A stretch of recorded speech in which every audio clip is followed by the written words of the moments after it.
Hey everybody, I'm Sean Powers, and today our video is a little bit different. We're actually going to look at this computer over here because we're going to talk about how hardware works in a computer. Not necessarily even Linux specific, but before we look at the hardware, I do want to show you how Linux handles hard drives and the different types of hard drives in the system, how the kernel recognizes them and things like that. So let's go to a command line first, and then we'll hop over there.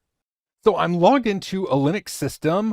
I believe I'm root. Yep. So I'm the root user and I'm in the dev folder. And what I want to show you is inside the dev folder, if you plug in an NVMe drive, NVM, I'm going to do an ls of NVM star so we can see what we have here.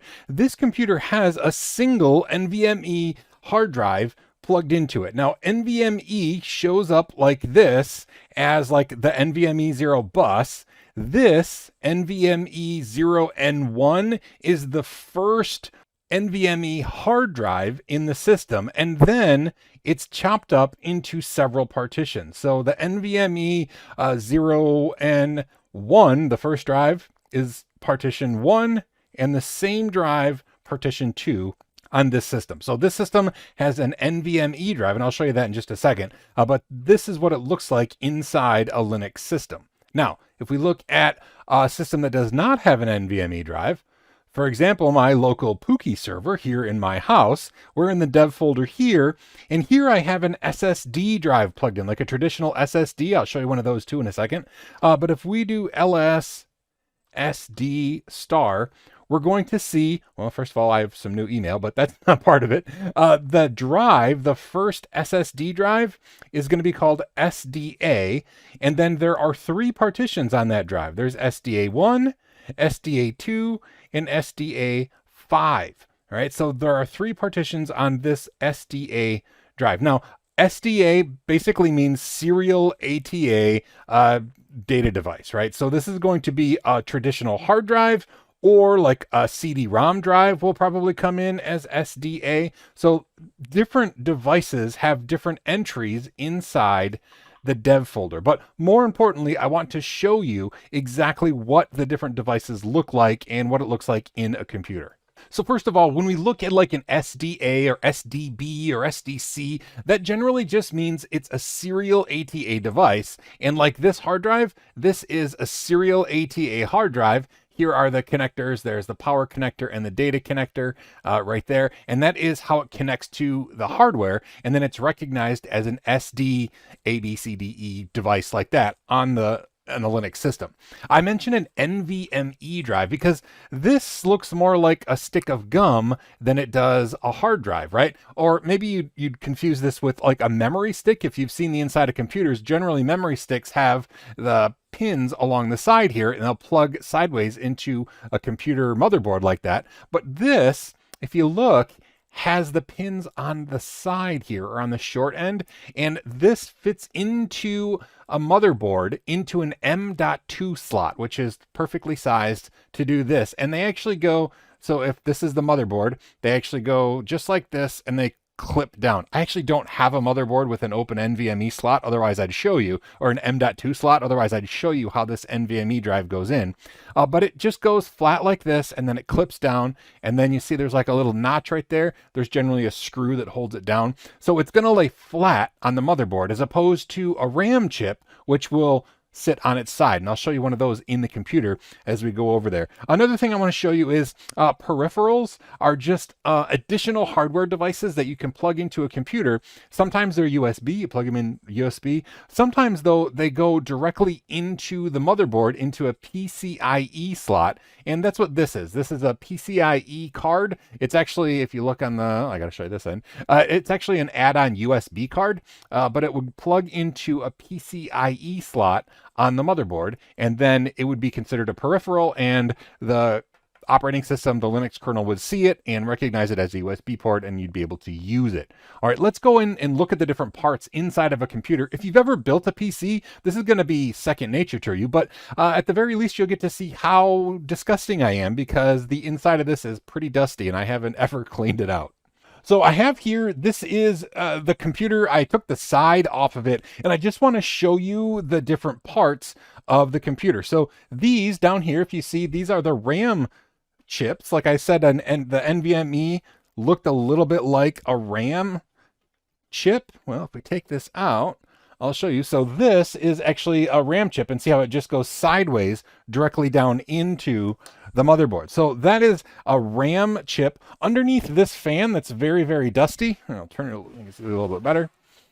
Inside there, underneath there, is the CPU. It clips right onto the motherboard, and then this fan clips on top of that to keep it cool. You'll notice it's gross and dusty. I don't recommend that. You should clean that because it will be more efficient and stay cooler and quieter, etc., etc. Anyway, that is the CPU. Now, this giant thing here, not all computers have these. Okay, this is a video card or a GPU, a graphics processing unit, and it is an add-on. Sometimes you'll just use one that's built into the motherboard, but if you have an add-on, it's going to clip in like this. And I'm going to take this out just so I can show you. There's a couple screws here that are holding it in. So we'll take the screws out. My tiny little undersized screwdriver, but that's all right. We'll take these screws out and hopefully not drop them. Oh, I didn't drop them down. And then if you look right here, you can't see it really well, but on the side here, there's a little pin, or not a pin, it's like a lever that just releases it so that you can press that. And sometimes it's a slide. This one's a press. You do that, and then it'll just come right out. And just pull right out like that. And then you can see this is the GPU. I think this is an AMD. I don't even, yep. Looks like this is an R9 390 gaming thing. It's probably way outdated. Anyway, this is a PCIe slot, and you're probably thinking that seems a lot bigger than that card that you just showed me. And that's true. What this means is, so this is where the edge of the computer was. This is like a PCIe times 2. This is a PCIe times 16. And so it's just, some of them are longer than others. If you look on the motherboard, this is a PCIe 1, this is a PCIe 1, this is a PCIe 16. So depending on your motherboard, you're going to have different size slots that you can put things into. Now this is a power connector, actually 2 power connectors that are connected directly to the GPU, and that comes directly from the power supply that's in here, because GPUs use a ton of power, so they need that external power connector to feed them power. All right, you know what? I'm gonna just show you really quick. This is that. This is the NVMe, and if I had an M2 slot, an M.2 slot, it would be just like this, and it would slide in and then clips flat on the motherboard, just like that. That's what an NVMe disk looks like when you put it into the M.2 slot. All right, so we already took out one of these RAM slots. This again is the CPU cooler. Inside here is the power supply, and it's just a box with these wires with power connectors coming out of it. Over here, I think we can see, let me turn this a little bit. There, I think that's good. Okay, so here, this is just on this computer where the hard drives plug in. So I'm going to slide this up, and you can see this is an SSD, a very dusty SSD, a SanDisk SSD. And if I pull gently enough, no, I guess you can't really see. See if we'll pull the other one out. So that's an SSD. It's plugged into a serial ATA and a power adapter. Here is a hard drive. This is a serial ATA hard drive, and this, boy, you really can't see this either. Oh, there we go. I'll take them both out. Okay. Haha. So these are connected. This is a serial ATA power connector, and this blue one is the serial ATA data connector. Both of these have a power connector and a data connector on them, and that's how they get power and actually connect to the motherboard. And if you look down here, these are the blue cables, and they plug into the serial ATA ports on the motherboard. And there's one more here. This is a black serial ATA cable. The color doesn't really mean anything at all. But if we turn this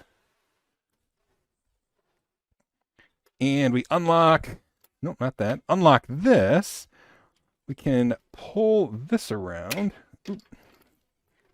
And it must be screwed in somewhere as well. Anyway, this is another serial ATA and another power connector, and I'll just show you on the front here. That is a DVD player. So that's just a DVD player. It plugs in the same as the hard drives.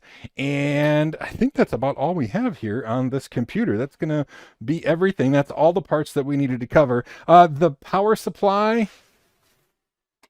here actually has another cable down here that plugs directly into the motherboard, and that's how the motherboard gets power. All the power comes from this power supply right there.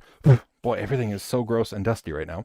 Anyway, that is the inside of a computer. Again, it's not a good idea to leave them dirty. Again, GPUs are really, really huge and they use a lot of power. So you have to make sure that you have a motherboard and a power supply that has enough power for what your GPU is rated for if you're going to build like a gaming machine or something. But these are the pieces. I'll show you a close-up of that stick of RAM.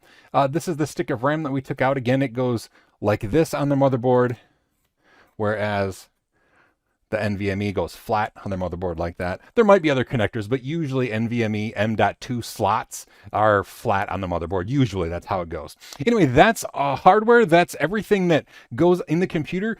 Linux usually has all the drivers that you need for hardware built into the kernel. So when you put the hardware in and the computer boots up, usually Linux will automatically detect them and they'll just work. And that's because the kernel is modular, and if it sees like, oh, you have a new USB card that I've detected, let me insert that module and then we'll be able to use it. And so Linux is usually really good about that. But if the hardware isn't working, first you have to go and find out like, okay, is this compatible with Linux?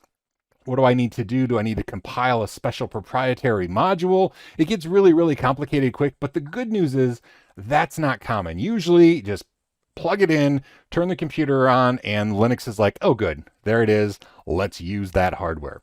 So whether you're using an NVMe or a traditional spinning serial ATA, or like we had in there an SSD, remember, learn everything, do what you love, and always, always be kind. I hope this was fun for you. It was fun to look into a computer. It's just cool to see inside other people's stuff, even if it's gross and dusty. And now I have to put it back together because I kind of just rip stuff out willy-nilly. Anyway, I'll see you at the next video. Again, like and subscribe and all that stuff if you're enjoying doing this with me. And let me know in the comments other stuff you'd like me to cover after we're done with the Linux Essentials series that we're doing right now. See you next time.